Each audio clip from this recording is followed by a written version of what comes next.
All right, Nina, Ryan, Melissa, inspectors of Boulder County, here's the plan. So here is a concrete tank replacement. This tank has seen some major degradation.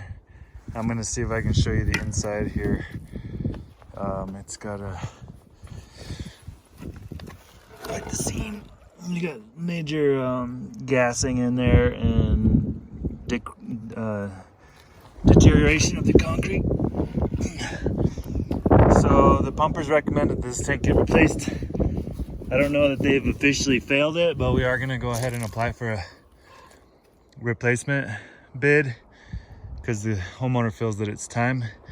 Basically, how I see us tackling this job is posting the excavator up right about there, right under that tree, reaching in, demolishing this tank, replacing it with a new tank, burying the rubble on site somewhere, or shuttling it out of here and taking it to the dump. I don't see a whole lot of room to work. There's irrigation in the ground here, so I don't want to go too crazy with digging up new holes or anything like that. We could potentially throw the new tank right next to this old tank, and then just collapse and bury this new old tank on site where it sits. That's an option as well. Maybe wanting to do that one. That might be better, in which case we would put it right off to the right here, kind of right where I have my dirt pile.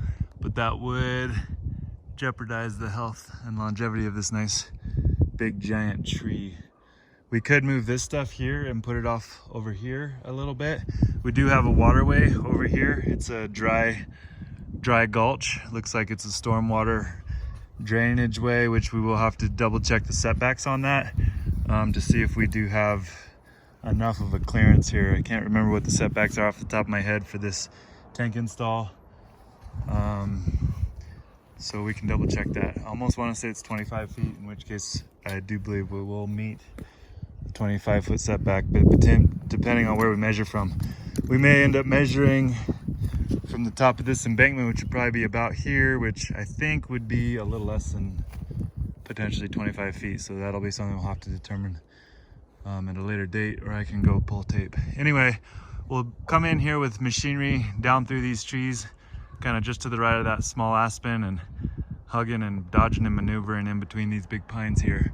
So that'll be a tricky exit if we are gonna haul away this rubble from this old tank here. So that's the long and short of it. Customers received a couple other bids in the $10,000 range, maybe up to as high as $12,000. I think we can do it for less than both of those numbers by a degree. So I think we're in a good running and we have a good shot at getting this bid. We'd love the work, and it'll be a good little project for us to kickstart the spring. Yeah.